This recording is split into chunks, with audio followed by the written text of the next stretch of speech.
اور میں نے تم سے پوچھا کہ بڑے لوگ اس کی پیروی کرتے ہیں یا کمزور آدمی؟ تم نے کہا کہ کمزور اس کی اتباع کرتے ہیں۔ تو دراصل یہی یعنی پیغمبروں کے متابعین جو ہوتے ہیں وہ بھی کمزور لوگ ہی ہوا کرتے ہیں، یہ تاریخ رہی ہے۔ اچھا جی، اور میں نے تم سے پوچھا کہ اس کے ساتھی بڑھ رہے ہیں یا کم ہو رہے ہیں؟ تم نے کہا کہ وہ بڑھ رہے ہیں، اور ایمان کی کیفیت بھی یہی ہوتی ہے کہ ایمان انسان کو کھینچ لیتا ہے حتیٰ کہ وہ کامل ہو جاتا ہے۔ اور میں نے تم سے پوچھا کہ آیا کوئی شخص اس کے دین سے ناخوش ہو کر مرتد بھی ہو جاتا ہے؟ تم نے کہا نہیں۔ تو ایمان کی خاصیت بھی یہی ہے کہ جن کے دلوں میں اس کی مسرت رچ بس جائے وہ اس سے کبھی واپس لوٹا نہیں کرتے۔ اور میں نے تم سے پوچھا کہ آیا وہ کبھی عہد شکنی کرتے ہیں؟ تم نے کہا نہیں۔ پیغمبر جو ہوتے ہیں ان کا یہی حال ہوتا ہے، وہ اپنے عہد کی خلاف ورزی نہیں کرتے۔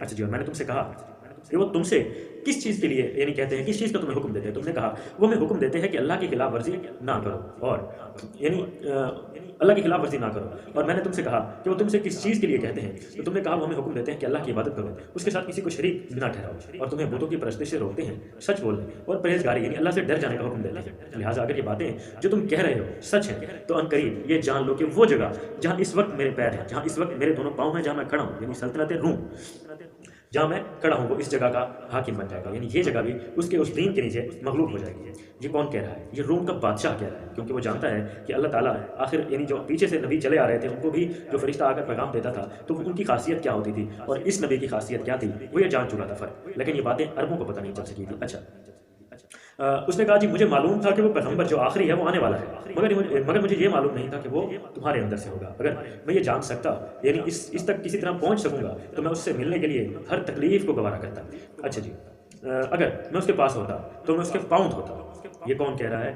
روم کا بادشاہ کہہ رہا ہے کہ میں اگر اس کے پاس ہوتا تو میں اس کے پاؤں دھوتا، پانی کے ذریعے اپنے ہاتھوں سے اس کے پاؤں دھوتا، یعنی میرے نبی کی شان وہ بیان کر رہا تھا۔ پھر اچھا جی، میں اس کے پاؤں دھوتا۔ ہرقل نے رسول اللہ صلی اللہ علیہ وسلم کو وہ خط منگایا جو آپ نے دہیہ کلبی رضی اللہ تعالیٰ عنہ کے ذریعے حاکم بصرہ کے پاس بھیجا اور اس نے وہ ہرقل کے پاس بھیج دیا تھا۔ اچھا جی، پھر اس کو پڑھا تو اس میں لکھا تھا کہ اللہ کے نام سے جو نہایت مہربان اور رحم کرنے والا ہے، اللہ کے بندے اور اس کے پیغمبر محمد مصطفیٰ صلی اللہ علیہ وسلم کی طرف سے یہ خط ہے شاہ روم کے لیے۔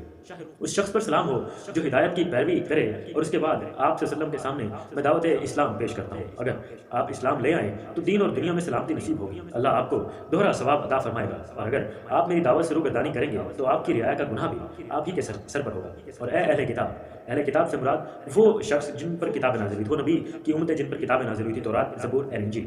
اچھا جی، خط میں کیا لکھا تھا؟ اور اے اہل کتاب، ایک ایسی بات پر آ جاؤ جو تمہارے اور ہمارے درمیان یکساں ہو، اور وہ یہ ہے کہ ہم اللہ کے سوا کسی کی عبادت نہیں کریں گے اور کسی کو بھی اس کا شریک نہیں ٹھہرائیں گے، اور ہم میں سے کوئی بھی کسی کو اللہ کے سوا اپنا رب نہیں بنائے گا۔ پھر اگر وہ اہل کتاب اس بات سے منہ پھیر لیں تو مسلمانوں تم ان سے کہہ دو کہ تم مانو یا نہ مانو، ہم تو ایک اللہ کے اطاعت گزار ہیں۔ ابو سفیان کہتے ہیں کہ جب ہرقل نے جو کہنا تھا کہہ دیا اور خط پڑھ کر فارغ ہوا تو ارد گرد شور و غن یعنی ہونے لگا، بہت سی آوازیں اٹھیں اور ہمیں باہر نکال دیا گیا۔ تب میں نے اپنے ساتھیوں سے کہا کہ ابو کبشہ کے بیٹے کا معاملہ تو بہت بڑھ گیا ہے۔ ابو کبشہ یعنی نبی کریم صلی اللہ علیہ وسلم کو وہ پکارا کرتا تھا۔ اچھا جی، اس کا معاملہ تو بہت بڑھ گیا ہے، دیکھو تو اس سے بنی اسفر یعنی روم کا بادشاہ بھی ڈرتا ہے۔ مجھے اس وقت اس بات کا یقین ہو گیا تھا کہ عنقریب نبی مکرم محمد مصطفیٰ صلی اللہ علیہ وسلم غالب ہو کر رہیں گے۔ اچھا جی، حتیٰ کہ اللہ تعالیٰ نے مجھے مسلمان کر دیا۔ کسے؟ ابو سفیان کو۔ راوی کہتا ہے کہ ابن ناطور ایلیا کا حاکم ہرقل کا مصاحب اور شام کے نصارہ کا لاٹ پادری جو تھا وہ بیان کرتا تھا کہ ہرقل جب ایلیا آیا ایک دن صبح کو پریشان اٹھا تو اس کے درباریوں نے دریافت کیا کہ آج ہم آپ کی حالت بدلی بھی پاتے ہیں، آخر کیا وجہ ہے؟ ابن ناطور کا بیان ہے کہ ہرقل نجومی تھا، علم نجوم میں وہ پوری مہارت حاصل رکھتا تھا۔ اس نے اپنے ہم نشینوں کو بتایا کہ میں نے آج رات ستاروں پر نظر ڈالی ہے تو دیکھا کہ ختنہ کرنے والوں کا بادشاہ ہم پر غالب آ گیا ہے۔ بھلا اس زمانے میں کون لوگ ختنہ کیا کرتے ہیں؟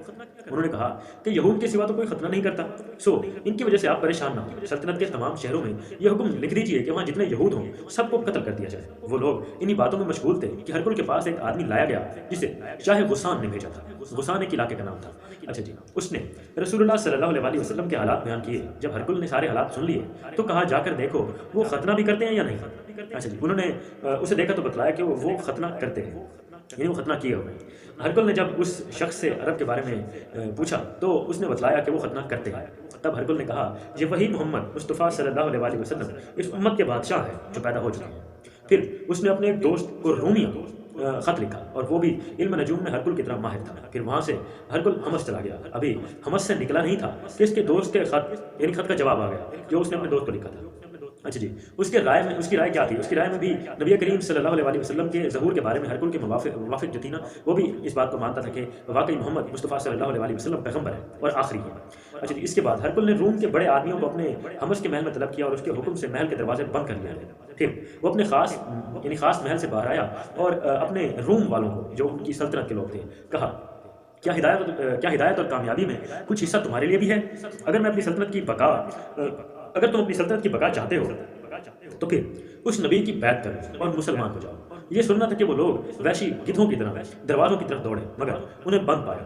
آخر جب ہرکل نے اس بات سے ان کی نفرت دیکھی کہ بھئی یہ تو لوگ ایمان لانے والے ہیں نہیں، اور ان کے ایمان لانے سے مایوس ہو گیا، تو کہنے لگا ان لوگوں کو میرے پاس لاؤ۔ جب وہ دوبارہ اس کے پاس لائے گئے تو اس نے کہا میں نے جو بات کہی تھی اس سے تمہاری دینی پختگی کی آزمائش مقصود تھی، سو وہ میں نے دیکھ لی۔ تب یہ بات سن کر وہ سب کے سب اس کے سامنے سجدے میں گر پڑے اور اس سے خوش ہو گئے۔ بالآخر ہرکل کے آخری جو حالات رہے، یعنی ہرکل کے آخری حالت یہی رہی تھی کہ یعنی وہ چاہتا تھا کہ وہ اسلام قبول کرے اور اپنی رعایا سمیت کرے، لیکن اس کی رعایا نہیں چاہتی تھی، کیونکہ اس سے پہلے جب اس کا ایک حاکم جو گزرا تھا، ان کا پہلا کوئی دادا تھا میرے خیال ہے اس کا، یا پردادا ہرکل کا، وہ اس کا مذہب کچھ اور تھا، تو اس کے پاس جب دعوت لائی گئی تھی عیسائیت کی تو اس نے فوراً قبول کر لی تھی، اور جب اس نے یہ دعوت قبول کی تھی تو اس کے فوراً بعد ہی تمام جو سلطنت تھی اس میں یہ اعلان کروایا تھا اس نے کہ میں نے عیسائیت قبول کر لی ہے، اور دیکھا دیکھی پوری سلطنت نے ہی عیسائیت قبول کر لی تھی۔ اور یہاں پر بھی ہرکل یہ سمجھ چکا تھا، وہ یعنی یہ ایکسپیریمنٹ کرنا چاہتا تھا کہ ہو سکتا ہے میری قوم اب بھی ویسا ہی کرے اور عیسائیت کو چھوڑ کر اسلام کی طرف ٹرانسفر ہو جائے، لیکن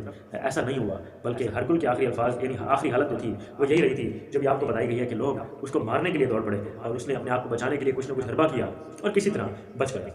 لیکن اب دلی طور پر وہ کیا سوچتا ہوگا، کیا واقعی نبی کو یعنی ہمارے پیغمبر محمد مصطفیٰ صلی اللہ علیہ وسلم پر دلی طور پر وہ ایمان لا چکا تھا یا نہیں، وہ تو اللہ تعالیٰ بہتر جانتے ہیں، وہی فیصلہ کرنے والے ہیں۔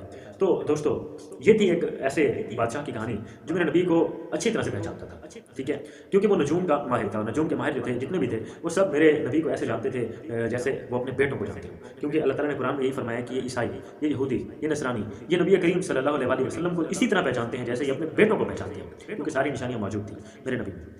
تو دوستو، آپ کو یہ حدیث کیسی لگی؟ یعنی آپ کو یہ پورا کا پورا جو خاکہ تھا، ایک خاکہ کہوں تھی تو سچائی، کیسی لگی؟ ہرکل کے سوالات و جوابات کا سلسلہ کیسا لگا؟ اس کی عوام کی جو تاثرات تھے وہ کیسے لگے؟ اور آپ کے ہمارے نبی کی جو تعریف اور شان اس نے بیان کی تھی وہ آپ کو کیسی لگی؟ کمنٹ سیکشن میں ضرور بتائیے گا، ویڈیو کو لائک اینڈ شیئر بھی ضرور کر دیجیے گا۔ میں ملتا ہوں نیکسٹ ویڈیو میں، تب تک کے لیے اپنے بھائی محمد احمد کو اجازت دیجیے۔ وائس آف محمد کو سبسکرائب کر کے بیل آئکن کو پریس کر کے آل پر کلک کر لیجیے گا۔ تو دوستو، میں ملتا ہوں نیکسٹ ویڈیو میں، تب تک کے لیے